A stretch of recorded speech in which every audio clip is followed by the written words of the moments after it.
셰익스피어의 오셀로는 배신과 질투의 연극입니다. 오셀로 장군의 부하 이아고는 승진에서 누락되자 앙심을 품고 오셀로를 파멸시킬 계획을 세웁니다. 결국 이아고의 계략에 빠진 오셀로는 아내 데스데모나와 자신의 부관인 카시오 사이의 관계를 의심해 아내를 살해합니다. 오셀로의 비극적 결함은 근거 없는 의심과 질투심이었던 것입니다. 오셀로는 무어 출신의 아테네 장군이었습니다.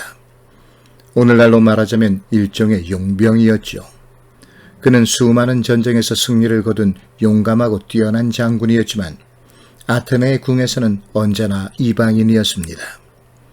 그의 피부색은 검은색이었고 정치적인 기반이 없는 외톨이였습니다. 하지만 그는 아름다운 백인 귀족의 딸 데스데모나와 사랑에 빠집니다. 그녀의 헌신적이고 무조건적인 사랑은 오셀로의 삶에 비춘 빛이었습니다. 그녀는 외국인, 그것도 흑인인 오셀로와의 만남을 반대할 것이 뻔한 아버지 몰래 그와 결혼합니다. 셰익스피어의 연극에서는 이루어질 수 없는 사랑이 자주 등장합니다. 희극에서는 어려움을 이기고 결혼으로 해피엔딩을 이루지만 비극에서는 언제나 슬픈 죽음으로 끝을 맺습니다. 오셀로와 데스데모나의 사랑은 그렇듯 죽음을 예감하고 있었을지도 모릅니다. 이아고의 배신은 오셀로가 카시오를 자신의 부관으로 임명한 것에서 비롯됩니다. 이아고는 자신이 능력면에서 카시오를 앞선다고 믿었습니다. 따라서 카시오의 승진을 결코 용납할 수 없었던 것이고 오셀로에 대한 그의 믿음과 존경심은 불신과 증오로 변화합니다. 그리고 그 마음속의 증오가 복수로 이어진 것이었죠. 그는 오셀로의 파멸을 이끌어내기 위해 기꺼이 거짓의 가면을 씁니다.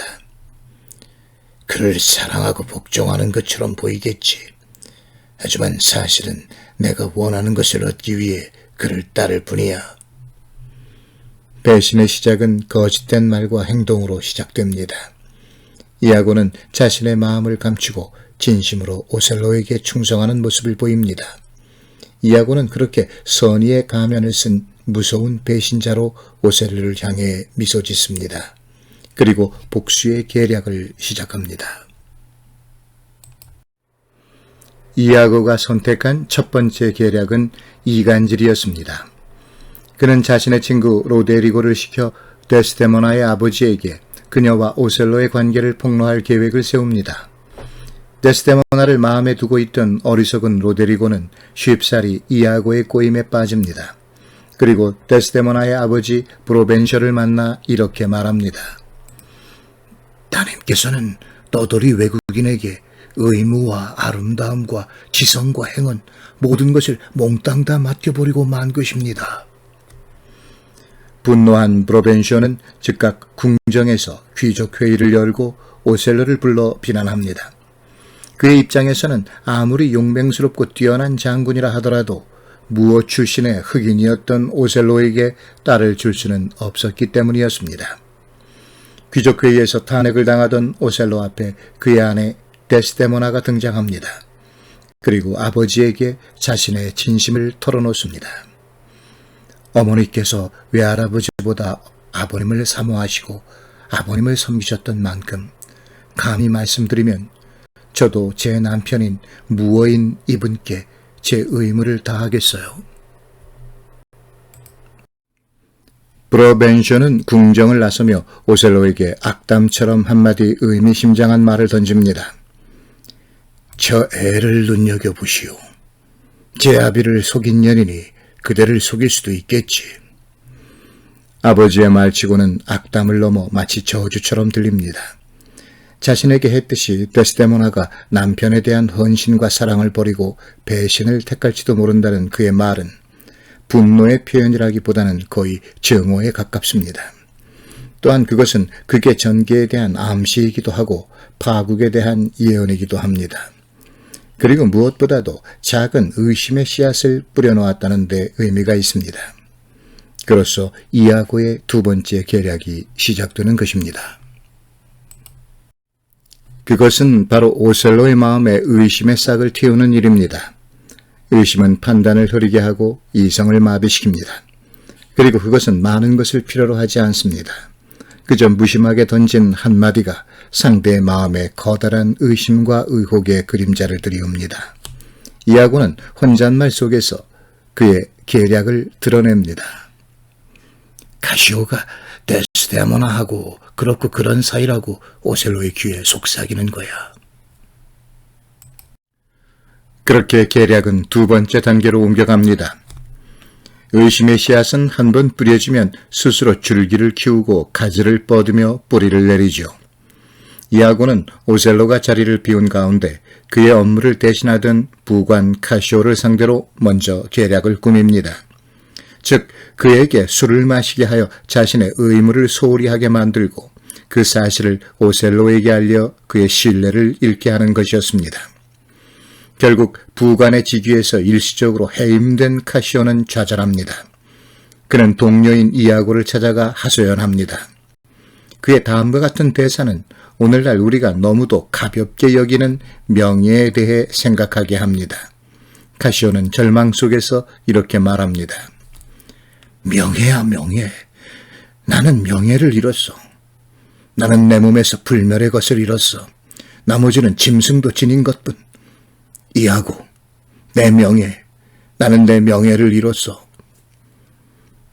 내게 있는 불멸의 것. 그 외에 다른 것은 짐승도 갖고 있는 것. 그것이 명예입니다. 카시오는 장교로서의 명예뿐 아니라 오셀로의 신뢰를 잃은 것에 대해 걱정하고 있었습니다.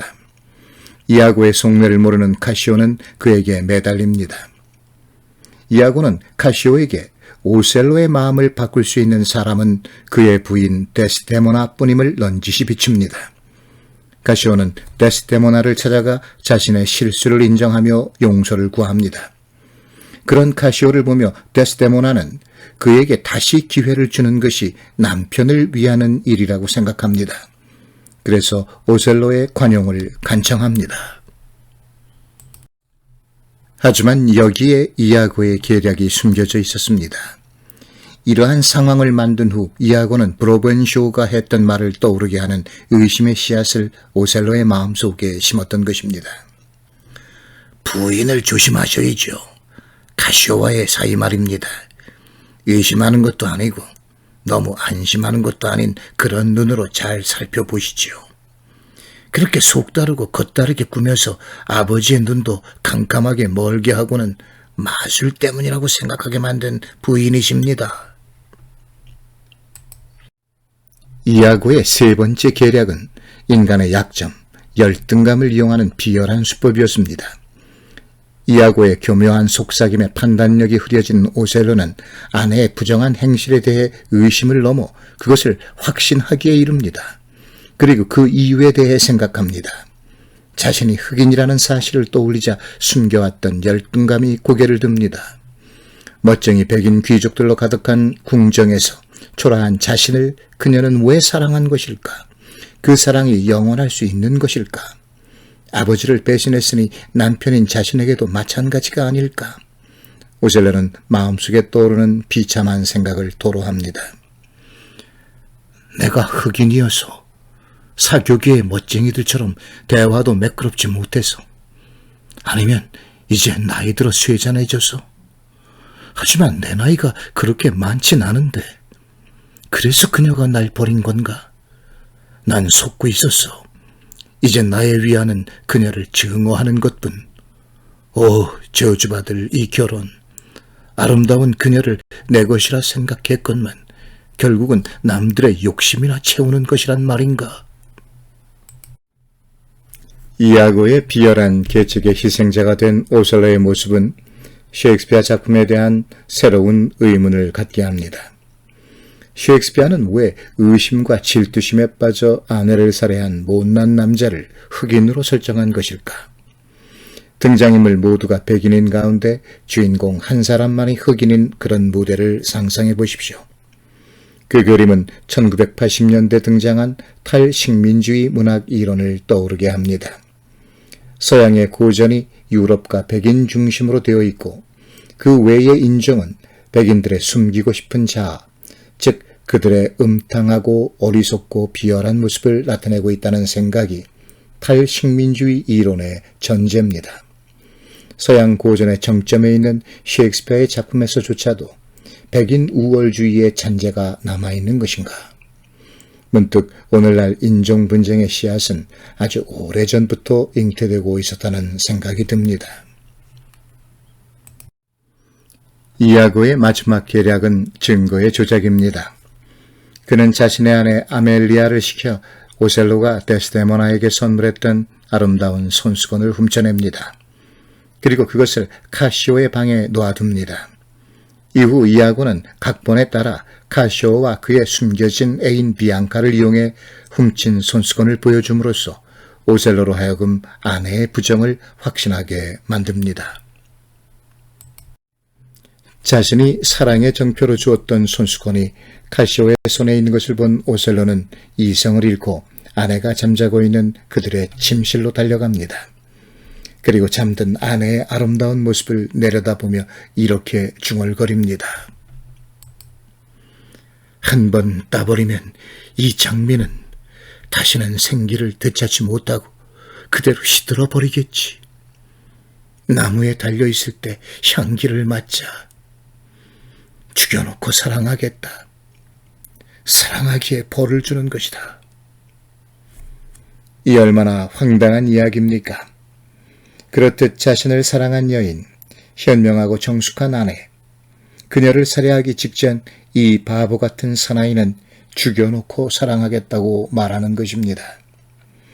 이 일련의 비극적 과정은 인간의 의심과 질투가 얼마나 하찮은 이유에서 비롯되며 그에 빠지는 인간의 본성은 얼마나 나약한 것인가를 너무도 분명하게 보여줍니다. 이간질과 의심, 열등감의 자극과 증거의 조작은 결국 나약한 한 인간을 파멸의 나락으로 떨어지게 한 것입니다. 아내를 살해한 후 오셀로는 손수건을 훔쳐낸 아멜리아의 고백으로 마침내 자신이 이아고의 계략에 빠졌음을 깨닫습니다. 아내의 시신 곁에서 오셀로는 후회와 절망의 극한 속에서 절규합니다. 오셀로는 어디로 갈 것인가? 지금 어떻게 하고 있나? 악마들이여, 모진 바람 속에 나를 휘몰아다오. 유황불로 태우다오. 저 짙은 불바다 속에 던져다오. 아, 데스데모나, 데스데모나, 당신은 죽었구려. 아.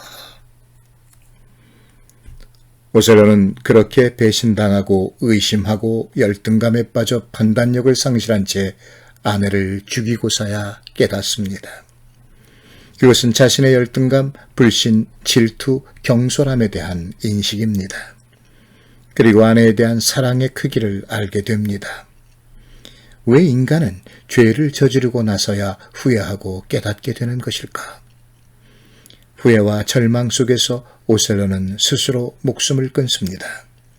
그리고 악인 이아고도 그의 비열한 계략이 드러나 사형을 면치 못합니다.